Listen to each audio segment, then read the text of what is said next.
Christine Lyon, recipient of the merriest Christmas ever. Happy holidays from Aiken Regional Medical Centers, Bathfitter, Bridgestone, and Wjbf News Channel 6. Chief Meteorologist Tim Miller. Weather coverage you can count on. The live Viper 6 Skyview Network, sponsored by Terry Lambert Hyundai.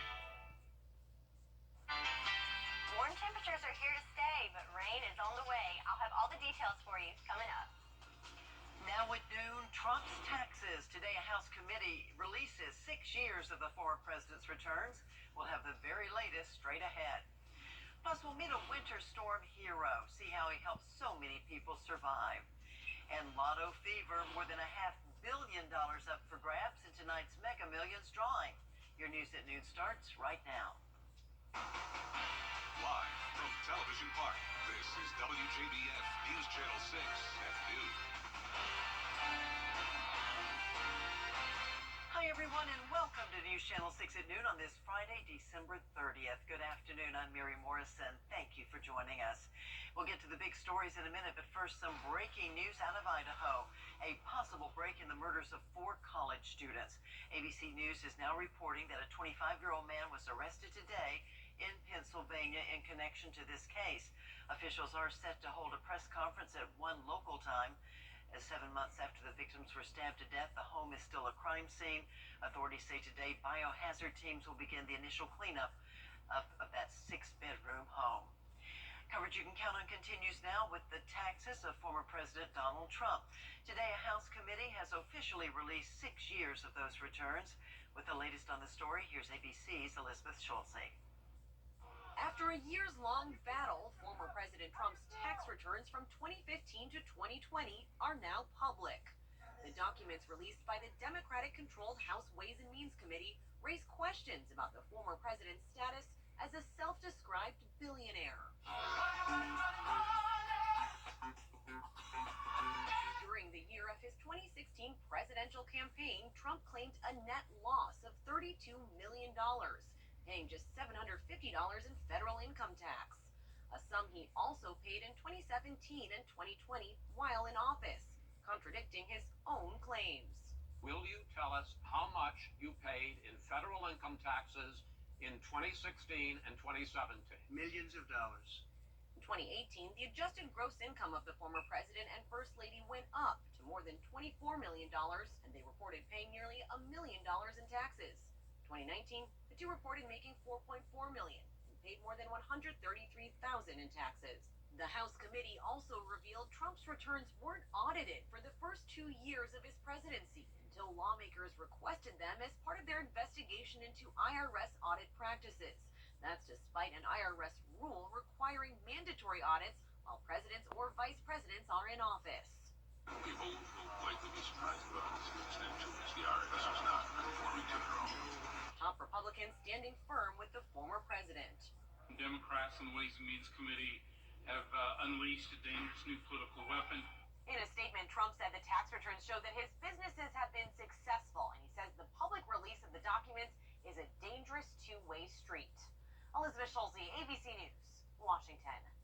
Well, in Georgia, some new laws will take effect on January the 1st. One of the laws raises the cap on income tax when he died on Wednesday. Well, the WJBF family is hurting right now. We lost a dear member of our team this week. Marlena Wilson was our production manager and executive producer of the Means Report. She had a hand in a lot of the programming you see on News Channel 6, from newscasts to community affairs and lifestyle shows. Add to that our Your Hometown Tour, live broadcasts, and special programs, including Christmas parades, the Border Bowl. Well, you get the idea that Marlena's talents contributed to just about every department in the building. She came to WJBF 17 years ago from her hometown in West Virginia. She loved her parents, her fur babies, and the Backstreet Boys. She really loved those Backstreet Boys. Well, Marlena had a contagious laugh and a welcoming smile. She loved encouraging you to be your best and believed in you even when you may have doubted yourself. She was a talented director and producer and a gifted writer. She liked to share her thoughts about everything from reality TV shows to more mindful living in her blog called Laney's Look. Visitation will be Friday, January the 6th at 1 o'clock at Platt's Funeral Home in Evans, followed by a service at 2. Marlena is survived by her father, Rob. Well, still ahead, we are enjoying some mild temperatures today, and meteorologist Sherry Sheely will tell us how long they'll last. Stay with us. This coast.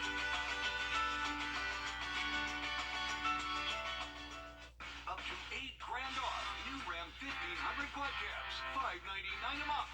Largest selection in the CSRA. It's the Big Finish 2022 in Waynesboro. Good to go. Waynesboro.com. Lunch Bunch is brought to you by Top Dog Tavern. Great food, cold drinks, and good times. Top Dog Tavern offers 8 lunch options for $8, Monday through Friday. Now, your most accurate forecast with WJBF Live 5/6. Welcome back. So I showed you some blue skies in Swainsboro, and we've got some little peaks of blue skies here in Augusta. Looking at our Terry Lambert Hyundai Skyview cam at the airport, if you look closely, you can see some little peaks of blue sky, and that's kind of what we'll expect throughout the day today. So mostly cloudy conditions with some peaks of sunshine here and there. But it's definitely going to be another warm day. Right now we're looking at 64 degrees even with the clouds, but those winds are picking up coming from the east at 7 miles per hour. Across the CSRA, the temperatures are varying depending on that cloud cover, so you can definitely tell a little bit cloudier at Aiken where the temperature is only 59, but then Louisville at 65. So it just kind of depends on those breaks in the clouds if you're on the warmer side or the cooler side. But overall, looking at temperatures mainly in the 60s. Check it out, Wrightsville at 68 degrees, so definitely the warm spot on the map. Looking at our satellite and radar, you can see we do have those clouds coming in. We're getting some offshore flow kind of circling around a high pressure system that's bringing in some sprinkles of moisture to our Carolina counties throughout the day today, but overall just clouds. But then our next weather maker is marching in to bring some serious showers coming in for your New Year's Eve. That's great for our farmers forecast, even though this is the best I've seen in a long time, as most of the map is out of that drought conditions, but we do have some places still in stage 1 and 2, so that rain is definitely welcome for them. And we do have a 20% chance today and an increased chance coming in for Saturday, so maybe we can wrap up the year and everyone get out of that drought. So we have had a wet month of December, so just under 4 inches for average, and we are just under that for rainfall to date. And with the 20% chance today and 80% on Saturday, I'm feeling pretty good about wrapping up the month right at average. We'll have a break from the rain for the first couple days of the year, and then another round of showers coming in later next week. At our futurecast, that weather makers are over Mississippi right now and will march towards us throughout the day for your Friday.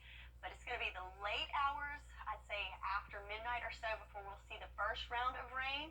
Then we'll get a break from it, and then another round as that cold front pushes through later in the afternoon, evening for your Saturday. But then high pressure builds in and we'll dry out and have a nice day for the first day of 2023. Taking a closer look zoomed in at the CSRA, you can see those clouds and those few sprinkles in the Carolina counties. And then later on Friday night, we kind of have that first wave coming through in the early morning hours. Some heavier pockets of rain definitely possible, and some rumbles of thunder, but overall just rain and clouds for the last day of the year. Today we're looking at a high temperature of 68 degrees, so a nice warm day, and another mild night with overnight lows of 52. So we're on a warm temperature trend right now, and that will continue for the next several days. Same with our low temperatures, so we're leaving the freezing temperatures behind us for a while.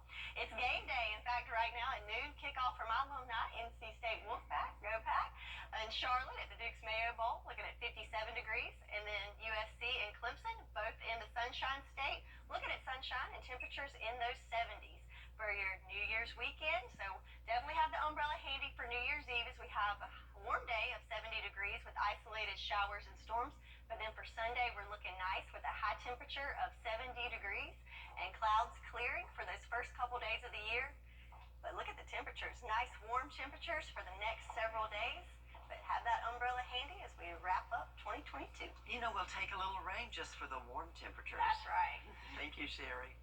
What do you do in a weather emergency to save lives? Well, a man in New York broke into a school. Trevor Alt has the story.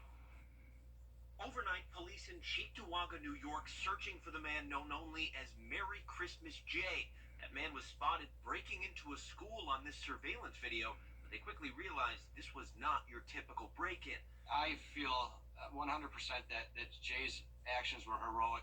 and 100% saved lives during this storm. They've now identified Merry Christmas Jay as 27-year-old Wjbf, a real-life hero who they credit with saving the lives of 24 people during the Buffalo area snowstorm. That deadly blizzard dropped 50 inches of snow and killed at least 39 people. It was a matter of survival. It was just a very scary situation to be in. It all began when Withy went to pick up a friend who was stranded, but with only a quarter of a tank of gas left in his car, it quickly became stuck in the whiteout. The wind blowing, the snow falling, you couldn't see. If you stuck your hand out, you couldn't see the tip of your fingers of your own hand. Soaking wet and freezing, he decided to seek shelter inside the Pine Hill School, breaking a window to get inside. But instead of staying there to rest, he knew he had to help others who were stranded. Ventured back out into Snowmageddon. And I can see that there's a couple other vehicles stuck in the immediate vicinity of the school.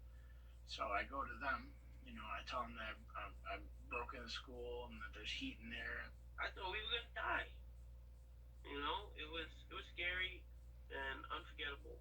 But yeah, seeing Jay in the morning and getting us into school really saved us. Once he gathered a group of fellow stranded drivers, Jay pried open the kitchen door to gather essentials to help feed the group. He also went to the nurse's office for blankets and water, even leaving the school's front door open overnight so anyone who needed could join them. It's very humbling to impact people impact their lives and save their lives. And I'm just grateful that I could have, had the opportunity and that I had the will to do that. A real hero. Time to announce the Lunch Bunch winner. Congratulations to Lizzie Harley from Windsor. Lizzie, you've won that $10 gift certificate toward a meal at Top Dog Tavern on Washington Road. Just stop by News Channel 6 on Augusta West Parkway to claim your prize. Make the resolution with Ashley. Well, how about a bit of lotto fever to end 2022? The Mega Millions jackpot tonight hitting $640 million. Here's ABC's DeMarco Morgan with more. Lotto fever sweeping the nation as we get ready to ring in the new year.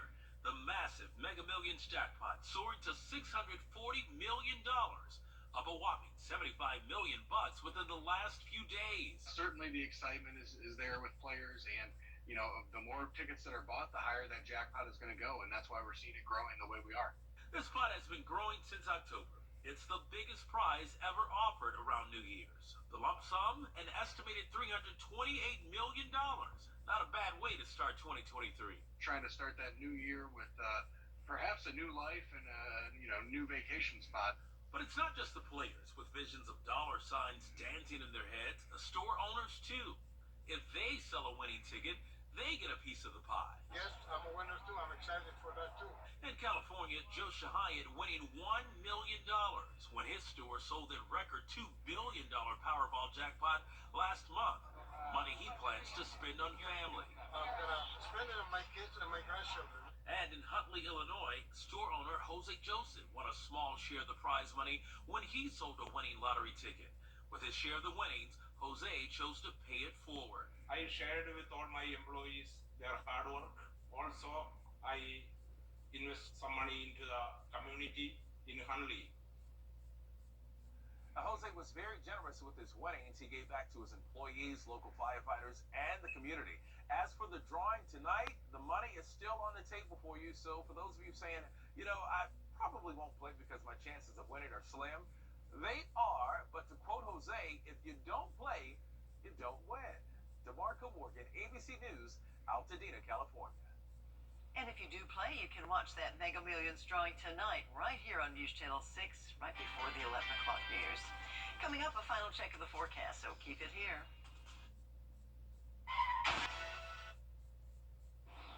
Well, some big bucks are coming to SOAR Academy in Evans, Georgia. We're talking about $500,000 to be exact. School leaders accepted the Yoss Prize at a banquet in Midtown Manhattan. SOAR earned the award because of its success in education and guiding atypical or differently able students towards success with one-on-one learning both in person and online. Congratulations to the staff and the students. Well, a second grade student in California entertaining classmates and parents, breaking out some dance moves during his school's winter concert. Check him out, Sherry. I mean, he's got it, doesn't he? Oh, yeah. A video of Jaden Williams' performance went viral after Ashley Nicole Williams, a classmate's mother, posted the video of his dancing to Instagram. Jaden says he loves dancing, and you can sure tell it. It's in his blood, he says, and he just wanted to make everybody happy and wonderful. Jaden, I'd say you were successful. Definitely stole the show. Well, listen to this.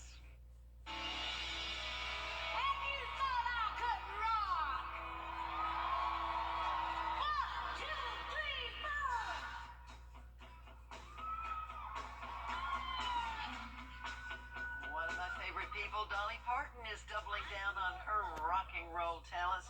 Check her out. She's now making a rock album. It's coming out next year under the name Rockstar. Dolly plans to have a mix of covers and originals. She says Aerosmith's Steven Tyler, Journey's Steve Perry, and others are scheduled to make appearances. I could listen to this all day. I mean, it puts me in such a happy mood. Absolutely. There's nothing she can't do, right? I mean, in her philanthropy, she does so many good things, raising so much money for kids, even paid $1 million to help develop the COVID vaccine. This lady can do it all. Well, weather-wise today, we're looking pretty good, Sherry. Absolutely. So another warm day, but those clouds are building in, and definitely need to have the umbrella handy for Saturday, as we'll see some showers and storms throughout the day. But then we'll ring in the new year with some more warm temps and sunshine. Just want to thank you so much for watching News Channel 6 at noon, and we hope you have a very safe and happy long New Year's Eve weekend. We'll see you right back here next week, so until then, take care.